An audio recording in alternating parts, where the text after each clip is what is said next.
Norman. I want to try to unpack a few of the themes of the next few minutes. First of all, you mentioned something interesting that out of Israel, one of the pieces of feedback you got is, why did you include certain Jews who converted out? Surely they are no longer considered Jewish. And as you very rightly pointed out, our tradition, the Jewish tradition, is pretty clear on this. Afal pi shachata Yisrael, who even one who sins, and even in the most extreme or cardinal of sins, converts out of Judaism, they too are still considered Jewish in essence.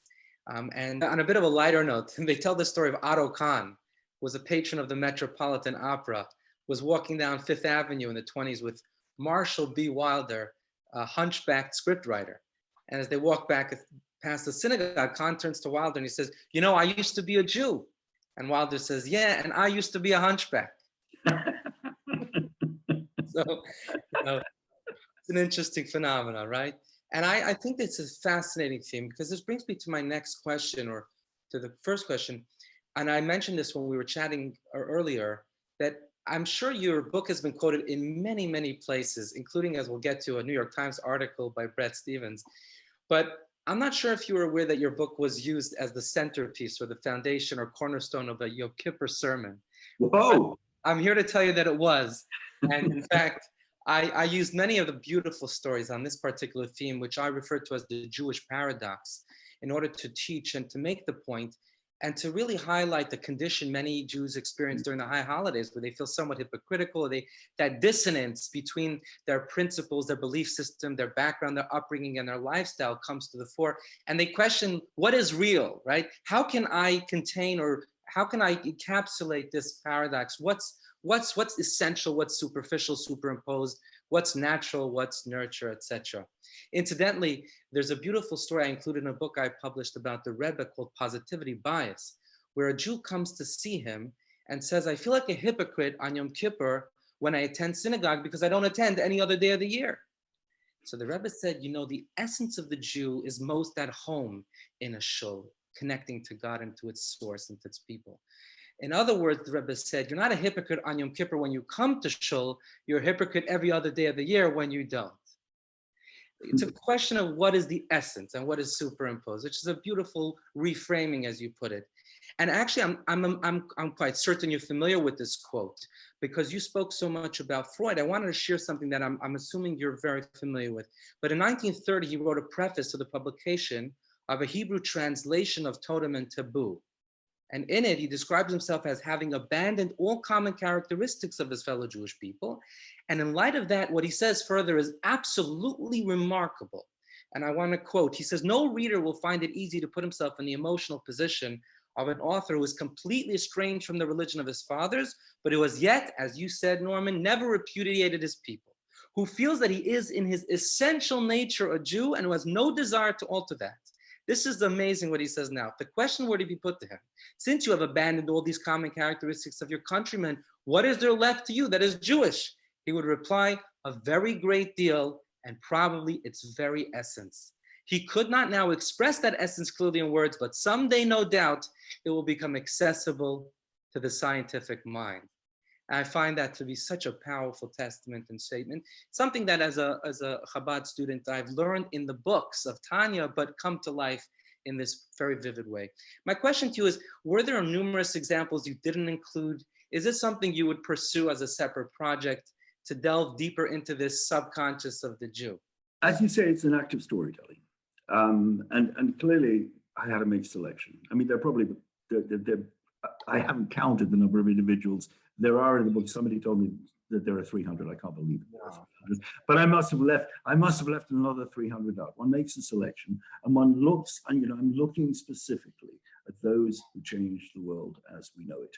Those if they didn't make that criteria, and even if they did, I write very little about the Jews who invented Hollywood. The Jews, when they went to America, invented leisure.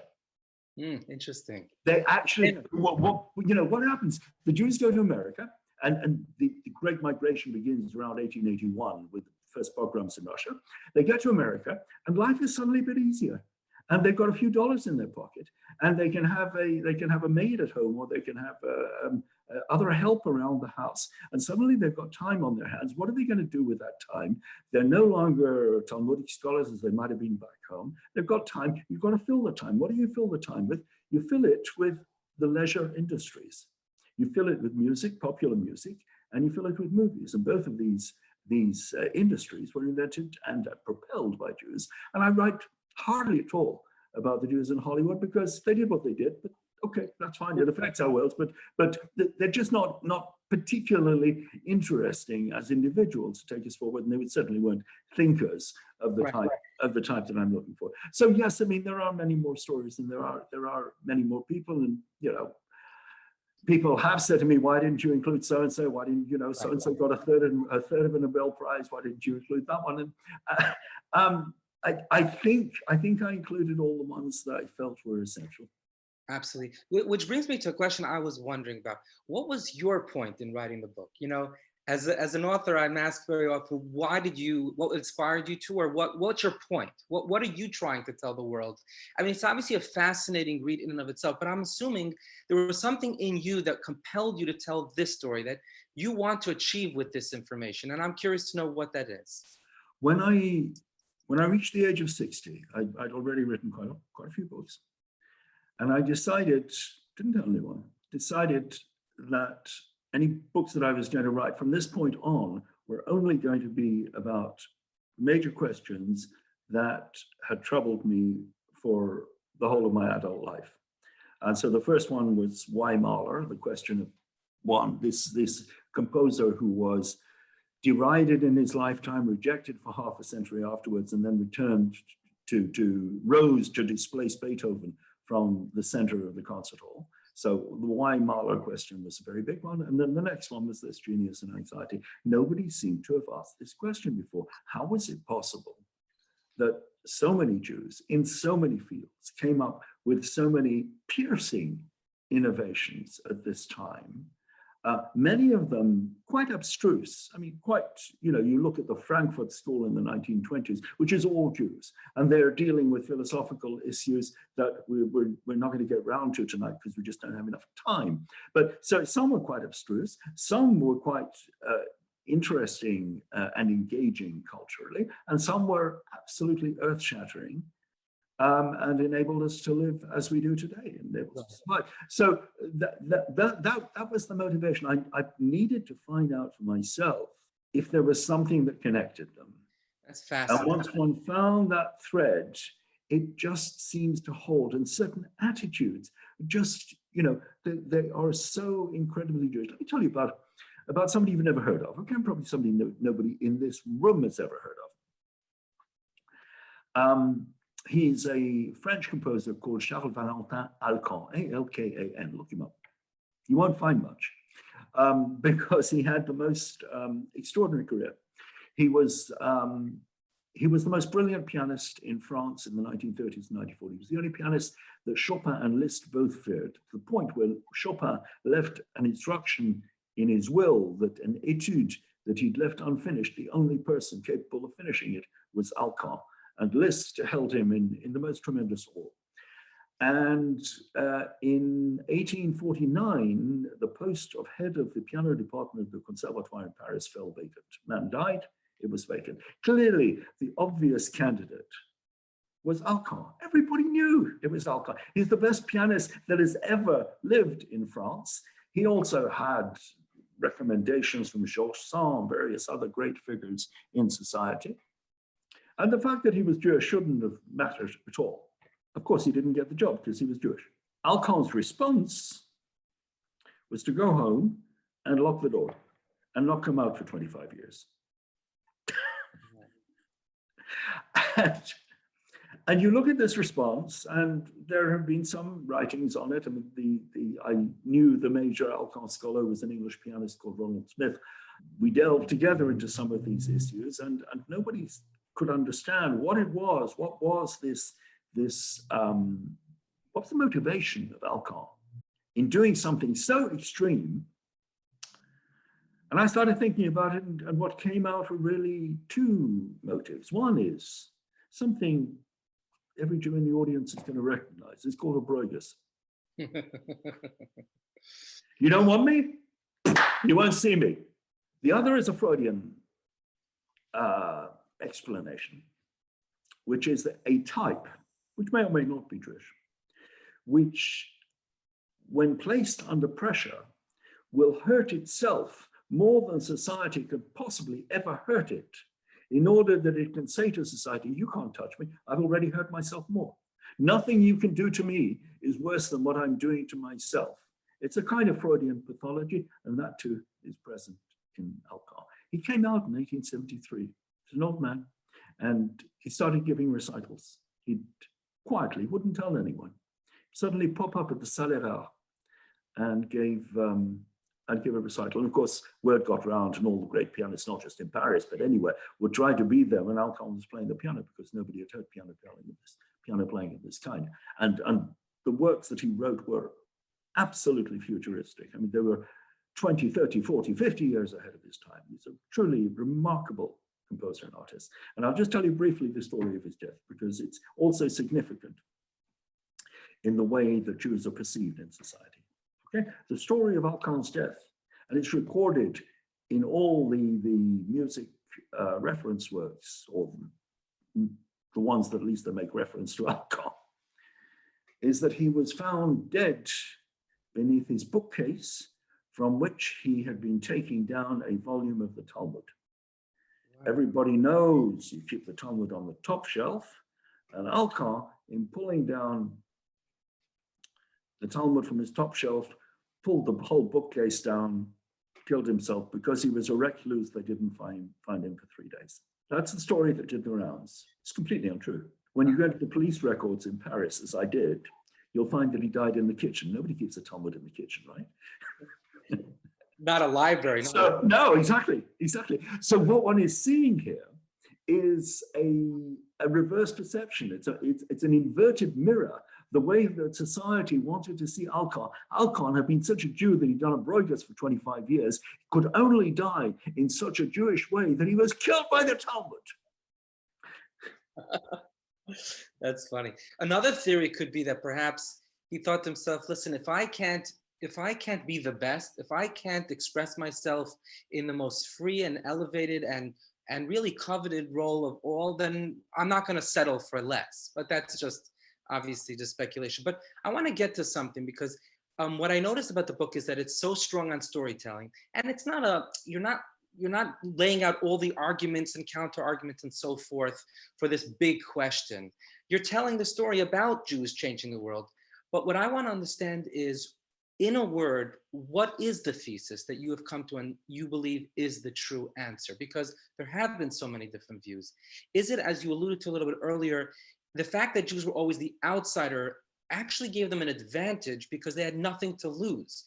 Establishment has something to lose. You have to adhere. There's an orthodoxy, and you're afraid of being ostracized. But when you're a stranger, a nomad, as or a cultural nomad, you have nothing to fear by stating your position, even if it's shocking to the system. Is that, if I understood correctly, the essence of what you're? Yep, absolutely. But firstly, it's not finite. It doesn't end in 1947. I chose to end in 1947 at a certain point where I thought one could bring a suitable resolution, as one would say in music.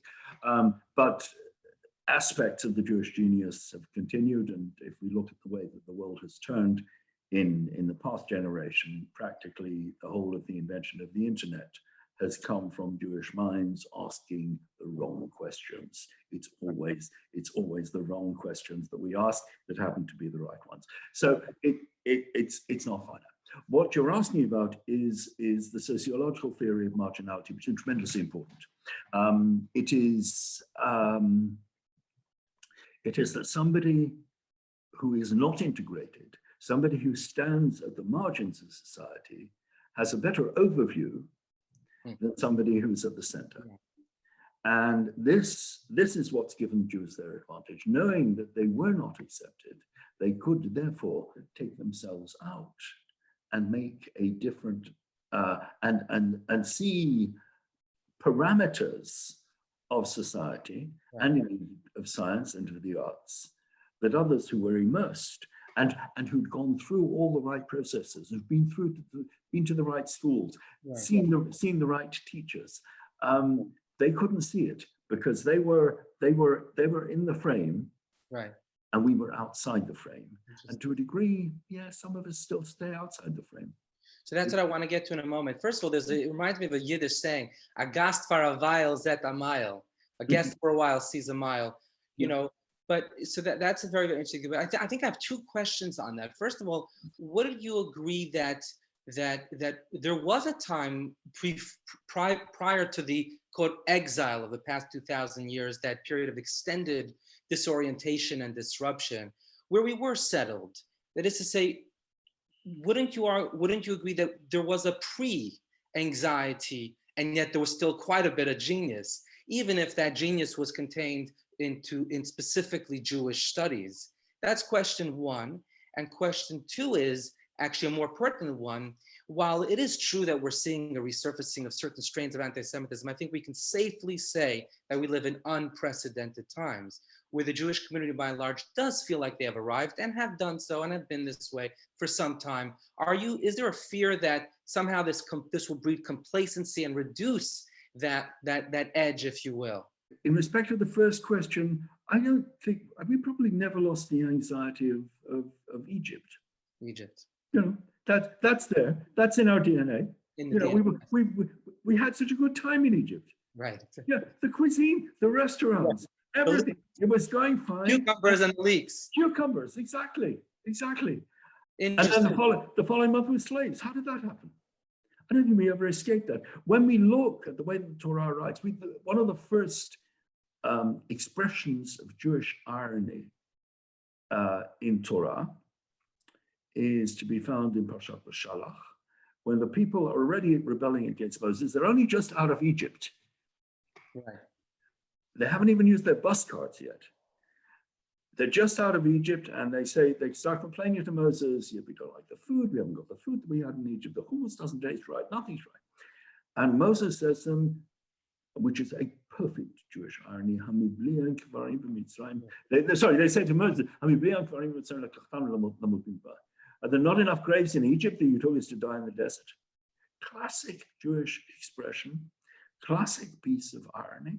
And it's there. So I don't think we can talk of a pre-anxious period, because in that statement too, there is anxiety. And then if you go prior to that, you talk about, Jacob was on the run for a good portion of his life, and then Isaac was consistently resettling because of the Philistines, and Avram himself left from to the journey of Canaan, etc. Yeah, am I paranoid? No, there's people that are chasing me. Right. I haven't actually thought about a pre-anxious period, but I suspect even in the Garden of Eden, there were probably moments. Interesting. What was the second half? Are you concerned, would you say that with American Jewry specifically, but really Western Jewry by and large, having quote unquote arrived? I mean, take the recent elections in the US. 2 out of the presidential candidates were Jewish, Bloomberg and Sanders did very well. Mm-hmm. And he did this, and now we have Jewish grandchildren. Either candidate who wins, if it's Trump or Biden, they both have Jewish grandchildren. Have we arrived? And if we've arrived in that sense, as I think it appears we have in most any industry, I don't think there any self-respecting progressive individual in any field would be overtly anti-Semitic. So if we have arrived, if you will, and I know much has been made of the recent anti-Semitism, which is real and we have to be vigilant, but it's incomparable to the past. Would you say we're losing that edge, or we can lose that edge of seeing things from the outside? I belong to a generation that thought that anti-Semitism was dead, thought that anti-Semitism was impossible after the Holocaust. I knew that my father, who was quite old when I was born, had experienced anti-Semitism in his time in England. But in my time in England, I assumed that if somebody didn't like me, it's because of something I'd said or written about them. Right. I meant them not to like me. I didn't think that there was going to be prejudice on an anti-Semitic basis until pretty much at the time that I started writing the book. It was right up there. I mean, one couldn't deny the anti-Semitism on the left. One couldn't deny the Corbyn factor. It was raging in a way that my non-Jewish friends struggled to understand. And I'm saying to them, this is existential. You know, I and everybody like me are now discussing, what do we have to do if we have to leave the country? I never thought that I would ever have to leave the country, not of my own free will. So that brought me very much up against it, and that made me, you know, reconsider my thinking on anxiety and on the role that it played. Anti-Semitism exists as the oldest hatred. Yes, it will probably always be that. You know, the word was only coined in 1881. Yes, I mean, it's as a political term, it's really a really recent phenomenon. But the essence of hatred and resentment of the Jews is there as a kind of corrective for us. Right.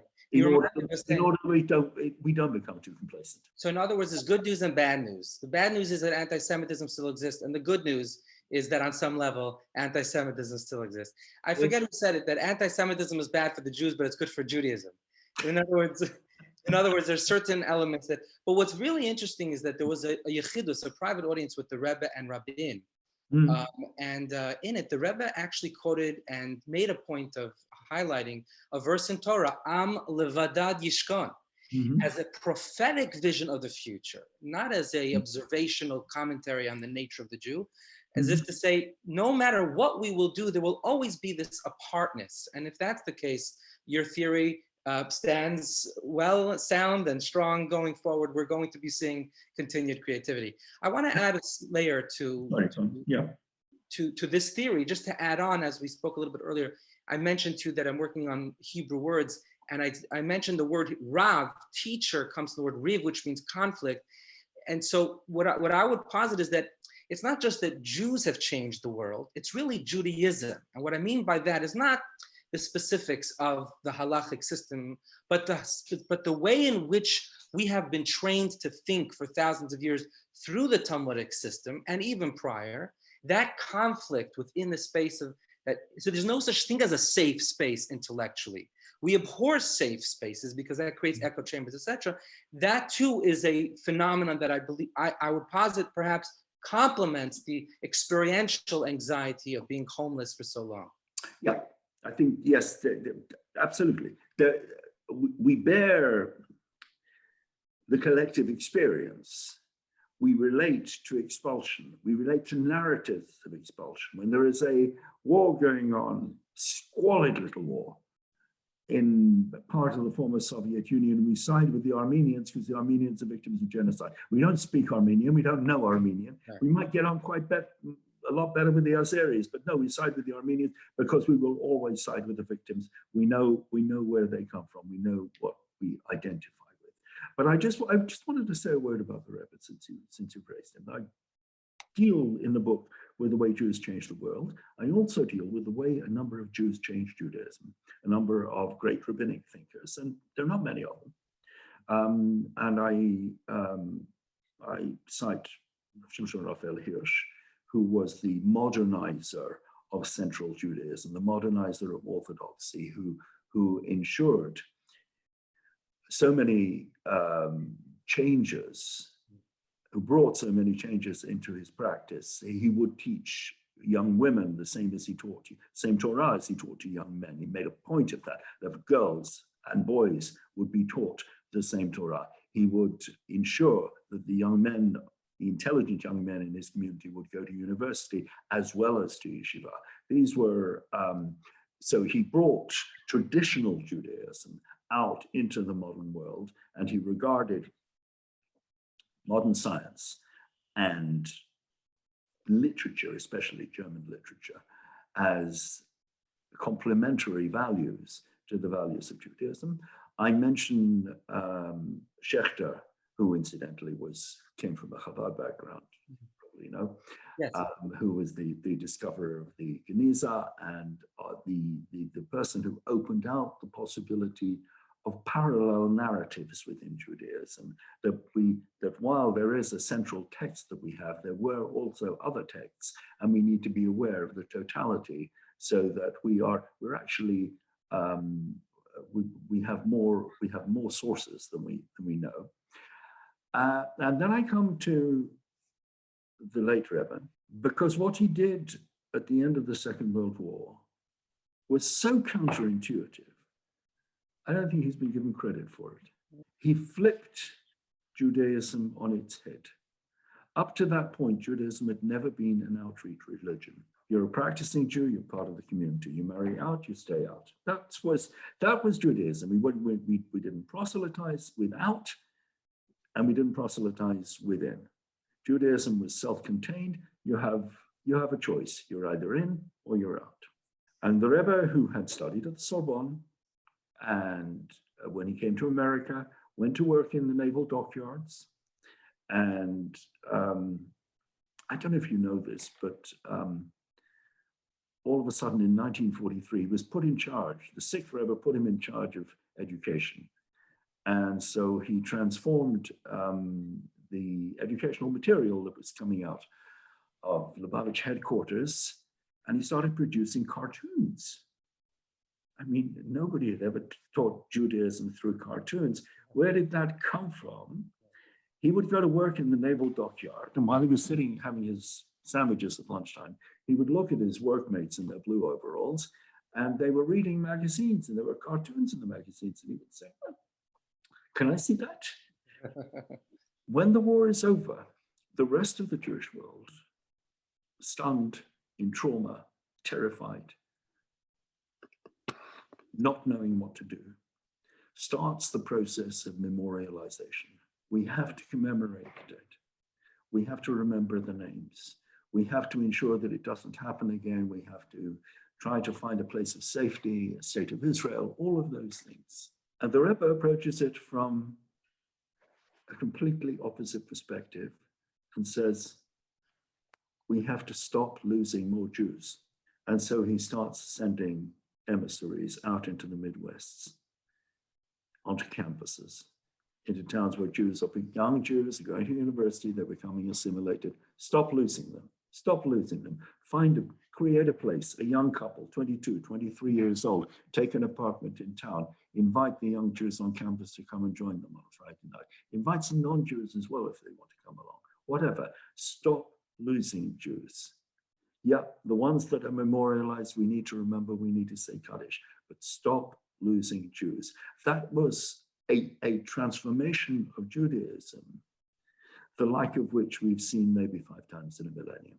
That's a beautiful, beautiful overview. I have to say, Norman, coming from incredibly perceptive eye and of history, it's very interesting because you mentioned the great Rav Jonathan Sachs, alav hashalom.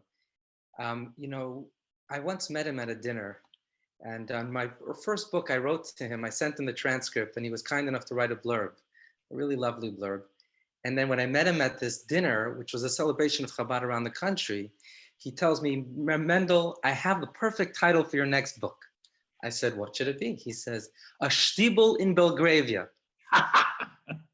And it was so interesting to me because only he would understand the historical context of having a vibrant Jewish life in Belgravia in ways that I didn't, coming over from Brooklyn. So I thought that was very beautiful, and it really talks to the theme you mentioned. And actually, you know, I was actually invited and honored to give the keynote address to the Conference of Shluchim this year, and I'll be talking about this theme in brief. But I want to move on to 1 or 2 more questions if we have time, Norman. And this is such an incredible evening, so thank you for being so available. I see from the participants, people are staying. That's a testament to you, my dear friend. As a historian of music, they must have eaten first. As a historian of music, I'm curious to get your take on the history of Jewish music in particular. I imagine you've given this some thought. It's a fascinating thing.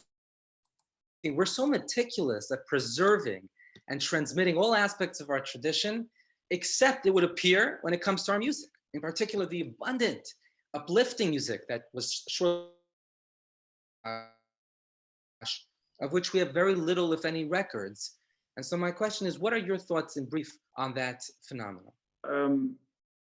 Reluctant to put the two words Jewish and music together in context. I don't like adjectivizing music because it automatically diminishes it. If you say English music, very interesting. It tells you that this is no longer music, perhaps at the highest German level. So if you say Jewish music, you're already diminishing it a bit. So I don't want to go there. Jews have their music, and Jews have been careless of their music. They've also been a lot of music of the Jews was suppressed. We don't know what the temple music was, and this is a huge subject which I've dealt with in other places, and I don't want to go into. The ones who preserved the music were the Sephardim. The Ashkenazim, either because they had more expulsions, or for whatever other reason, there are other reasons, were quite neglectful, so that what we have in music, in Ashkenazi liturgy, there's very little of it that's more than 200 years old. I mean, that's the day before yesterday, for heaven's sake. Whereas one of the reasons why I joined a Sephardi community in London, Spanish and Portuguese, is because I can listen to music that I know goes back to before 1492. I can hear it. I know where it is within the Spanish music of that time, and I know which of it is Moorish and which of it is Spanish, and I can even trace that still further, so that certain tropes and phrases within those liturgies and within that music have affinities within the music that existed unbroken in Baghdad. So that music exists, and that music goes all the way. But I mean, this is a huge subject to be discussed. Yeah, I'm curious about two more things on that topic. First of all, Hasidic nigunim, maybe particularly Chabad, but in general, is that a unique genre, or do you feel, having studied that period, that it's somehow heavily or not at all influenced by the music of that region or period? Music is like water. Once you let it out, you can't contain it. It goes all over the place, and to the point where you don't actually know where it came from. Among the various Hasidic masters, there were some, clearly we know, some very considerable composers. And they composed they tend to compose in theme and variations, rather as Johann Sebastian Bach did. So, which is also easier for the music to be memorized in that way, because if you have theme and sub-theme, and then you have variations on A and B, then it sticks in the memory. So there were originators, but there were also a lot that was taken from the countryside. Remember that in Eastern and especially Southeastern Europe, there were a lot of little groups called klezmer groups who went around. They'd go from one Jewish settlement to the next and say, is there a bar mitzvah here? Is there a wedding here? Is there somewhere we can play? Can we just have a party? We'll play, you'll pay us for playing. And in doing so, they will pick up various things along the way, which may be Jewish, may not be Jewish, and then they become Jewish, or they enter Jewish usage, and so forth. I mean, the probably one of the oldest German Jewish songs that we have is Maoz Tzur on Hanukkah. That's clearly not a Jewish tune. It's obviously, it's a German marching tune. But if I was to give you, to close by going back to the very beginning, okay? I was a music festival in Germany in the 1890s, and an Israeli orchestra was there, the Orchestra of Rishon LeZion, with the conductor was my friend Noam Sharif. And they were playing, because it's in Germany, they're playing Mendelssohn's Reformation Symphony. I mean, what could be more Christian than a Reformation symphony in Germany, okay? And I was hanging out with the musicians, and one of them said to Noam, what are we going to play as an encore? And Noam said, Hevenu Shalom Aleichem. And I understood immediately what he was getting at, because the opening of the third movement of Mendelssohn's Reformation Symphony is da da da da da da da. Mendelssohn, the arch-Christian, using a tune with which El Al planes still land to, if they're allowed to land again. I'm not sure if Ben Gurion is open, but yeah, a tune that we recognize as being somehow a part of Jewish heritage, but whether it is actually our heritage or whether it is more likely Moldovan folk music, I don't know. But it's something that we've assumed into part of our musical wardrobe, but which the Germans think is the central part of the Reformation symphony, which could not be more Christian. That is fascinating. Do we have time for one final question? Go on. How are Jews changing the world today? You obviously spoke from 1847 to 1947. Who are the Jews in the modern world, in your opinion, or having the greatest impact on our world and future generations to come? Are there any you've met? Are there any you'd like to meet? Give us, if you will, a final closing remark about 2020. So it was very hard, especially if you're a historian, to look at the present and say, this is what's going on. You need distance and that sort of thing. I'm the boys who discovered Google. Do you remember what a search process was like before there were Google? I mean, there were some bits and pieces. There was something called, you won't believe it, it was called Dogpile, which was an aggregate of search engines, which if you hung around long enough, like 5 minutes, it might produce 3 results. And then these 2 Jewish boys came along and had Google. Out of where?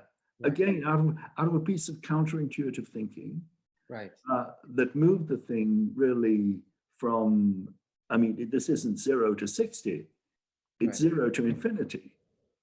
And so there are people like that. There are people who are changing perception. Technology specifically. There are people, I mean, in a small thing of what I was trying to do in Genius and Anxiety is to change perceptions of the role of Jews in the world. And I suppose I only realize now that what I was doing there was just a fraction of what Jonathan Sachs was doing every day of his life. Wow. I want to say one final remark myself. First of all, you know, it just happens practically. We're thinking in terms of a future center for our community and so on. And I was thinking a lot about having an element of that space be devoted to a museum. And then the question of, okay, what type of museum would one design? And it's interesting because oftentimes I'm approached by different schools in the area, be it Weatherby or Eton, some of the very prominent, you know, not Jewish or Jewy schools, you will say, perhaps. And they come and they learn, and I've had the most incredible feedback. In one instance, a principal called me and said, you know, one of the parents called up and we had show and tell, and a child came and they weren't allowed to talk about a product. And the kids spoke about Shabbos. They studied at our cheder. And one of the mothers called up the principal and said, where can I buy this thing called Shabbat? My child is so enthused about it, you know? So I've seen the direct impact of sharing the beauty and the values and of Jewish people and shifting the narrative a little bit from, if you will, how Jews died to how Jews live. And more broadly speaking, how Jews are contributing members at all times under the most extreme circumstances. And I'm sure that because I think your book can serve as a template for a museum. It can serve as a template for an exhibit. It could become something where I think we shift the narrative from, once again, how Jews died or what they've, you know, but to what they've given the world and what they continue to give the world and how they think, and more importantly, how others can emulate that way of thinking. And this, I believe, is ultimately how to make a real dent in anti-Semitism, because commiseration only goes so far, but inspiration and emulation goes to a whole nother level.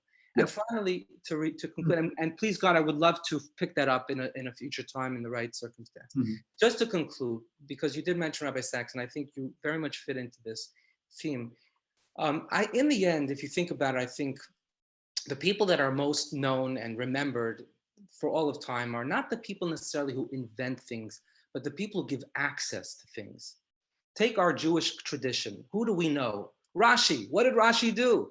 He gave access to the biblical text to the 5-year-old. I came to explain. What did Rambam do? He took the law, he codified it, he made it organized so that everybody can access it. You can say in that tradition, the Baal Shem Tov and the Rebbe in his way. And I think, as you just touched on, Rabbi Sachs, Alav Shalom, in his tremendous, eloquent way. And I think that to conclude, I'd like to say, Norman, that I think you're doing the same. I think you're bringing access to people, stories that really serve to change the narrative even though that might not be your agenda, it's definitely something that comes through very vividly. And I want to congratulate you for that.